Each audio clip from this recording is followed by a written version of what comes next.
कि दुर्योधन की तो गलती नहीं थी। वो तो युधिष्ठिर पापी था, जिसने अपनी पत्नी को अपने भाइयों के दाँव पे लगा दिया था। ये सब युधिष्ठिर की गलती थी। मतलब सारा कांड करने के बाद भी दुर्योधन सारी गलती पांडवों के सर पे मढ़ने में सक्सेसफुल हो जाता है। जनता के बीच में परसेप्शन बनाने में कामयाब हो जाता है। इसलिए वो जनता को मैनिपुलेट करने में बिलीव करता था। वो बिलीव करता था कि जनता को जितना हो सके बरगला के रखा जाए। बेशक आप गलत से गलत काम किया करो, जितने चाहे उतने काम करो उल्टे-सीधे, बट जनता को कोई अच्छा-सा लॉजिक थमा दो। जनता को झूठी लॉजिक का जस्टिफिएबल लॉलीपॉप थमा देता था वो। भारत के इतिहास में सबसे खतरनाक विलेन कौन रहा है? सबसे बुरा विलेन, सबसे डेंजरस विलेन भारत में कौन रहा है? क्या वो रावण था? क्या वो बाली था? क्या वो हिरण्यकश्यपु था? नहीं। ये लोग बड़े-बड़े विलेन रहे हैं, ये लोग डेंजरस रहे हैं, इन्होंने समाज को नुकसान भी किया है, बट ये सबसे खतरनाक विलेन नहीं थे। रावण खुद शिव भक्त था। चलो उसने गलती किया, राक्षस के खानदान से था और ये लोग लूट-पाट, लोगों को मारना ये सब हरकतें करते रहते थे, उसकी टीम वाले, मे बी वो भी करता होगा और फिर उसने श्री राम जी की पत्नी को भी उठा लिया था।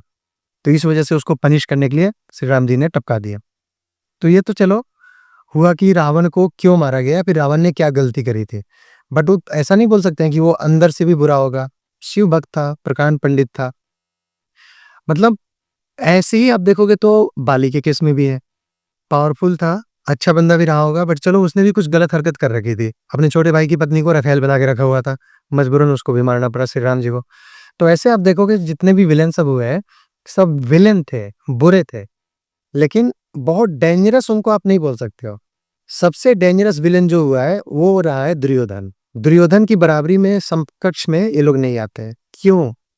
ऐसा क्या था दुर्योधन में जो उसको बाकियों से खतरनाक बनाता है? तो इसका सिंपल जवाब है, दुर्योधन के पास एक ऐसा हथियार था जो बाकियों के पास नहीं था, और वो था जनता को मैनिपुलेट करने की ताकत। दुर्योधन एक्सट्रीमली मैनिपुलेटिव था, किंग ऑफ मैनिपुलेशन था। मतलब दुर्योधन जानता था कि कुछ भी हरकत करने के बाद, अच्छा बुरा कुछ भी हरकत करने के बाद, जनता के परसेप्शन को कैसे अपने फायदे के लिए वो चेंज कर सकता है, अपने फायदे के लिए मैनिपुलेट कर सकता है। इसमें उस्ताद था वो बचपन से। बचपन से दुर्योधन इस फील्ड में माहिर था। दुर्योधन के अंधे बाप ने उसको बचपन से उसके अंदर महत्वाकांक्षा वाली चीज डाल दी थी।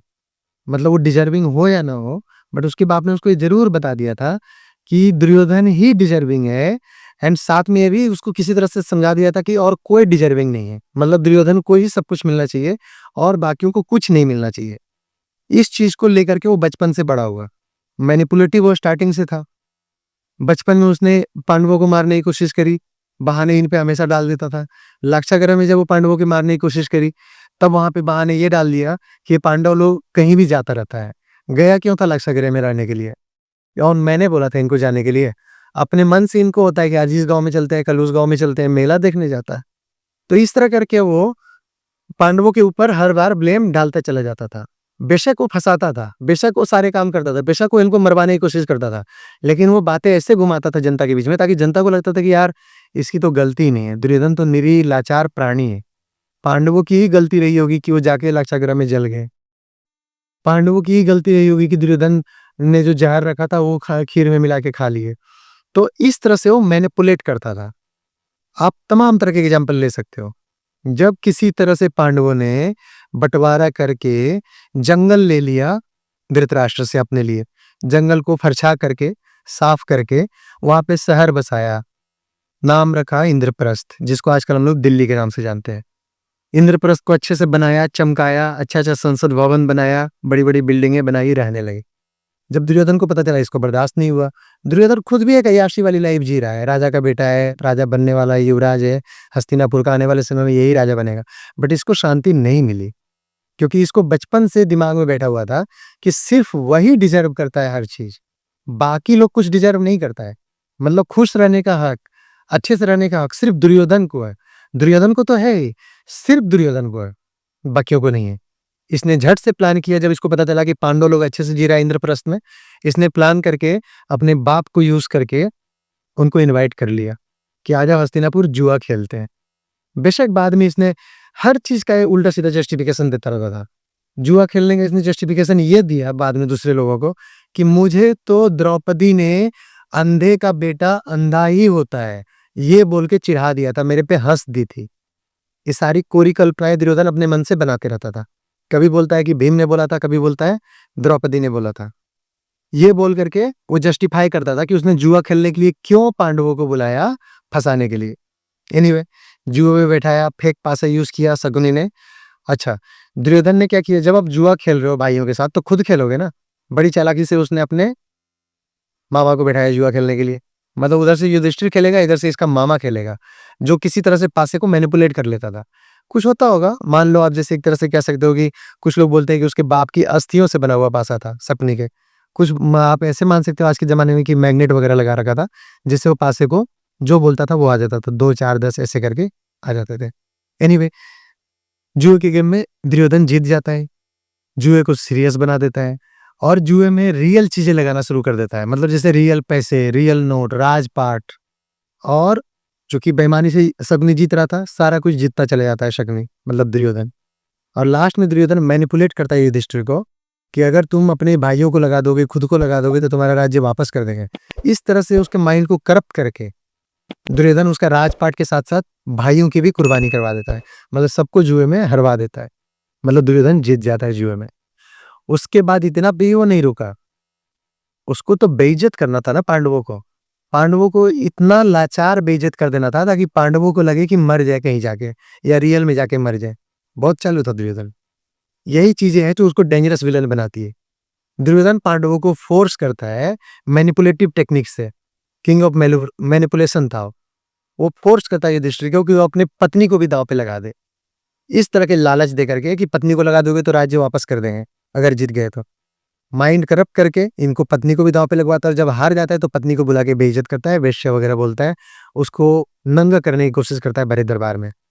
कोई भी सेन पर्सन, कोई भी पर्सन जिसको प्रॉपर संस्कारों के तहत पाला पोसा गया है, हिंदू धर्म में आज भी वो ऐसी हरकतें करने का सोच भी नहीं सकता है, जैसा दुर्योधन करता है उस टाइम में। मतलब वो भी तब जब जमाना इतना करप्ट भी नहीं था। अपनी भाभी को नग्न करवाने की कोशिश करना, ये बहुत ही बेबाइयात हरकत मानी जाएगी आज के ज़माने में भी और वो भी भरी दरबार में जो दुर्योधन उस टाइम करता है। एंड उसके बाद दुर्योधन इसको कैसे जस्टिफाई करता है कि दुर्योधन की तो गलती नहीं थी। वो तो युधिष्ठिर पापी था, जिसने अपनी पत्नी को अपने भाइयों के दाँव पे लगा दिया था। ये सब युधिष्ठिर की गलती थी। मतलब सारा कांड करने के बाद भी दुर्योधन सारी गलती पांडवों के सर पे मरने में सक्सेसफुल हो जाता है, जनता के बीच में परसेप्शन बनाने में कामयाब हो जाता है। क्योंकि दुर्योधन ये लॉजिक जानता था कि बेशक राजतंत्र है, लोकतंत्र नहीं है। स्टिल अगर जनता असंतुष्ट हुई, तो राजा को राज्य से हाथ धोना पड़ सकता है। इसलिए वो जनता को मैनिपुलेट करने में बिलीव करता था। वो बिलीव करता था कि जनता को जितना हो सके बरगला के रखा जाए। बेशक आप गलत से गलत काम किया करो, जितने चाहे उतने काम करो उल्टे-सीधे, बट जनता को कोई अच्छा-सा लॉजिक थमा दो।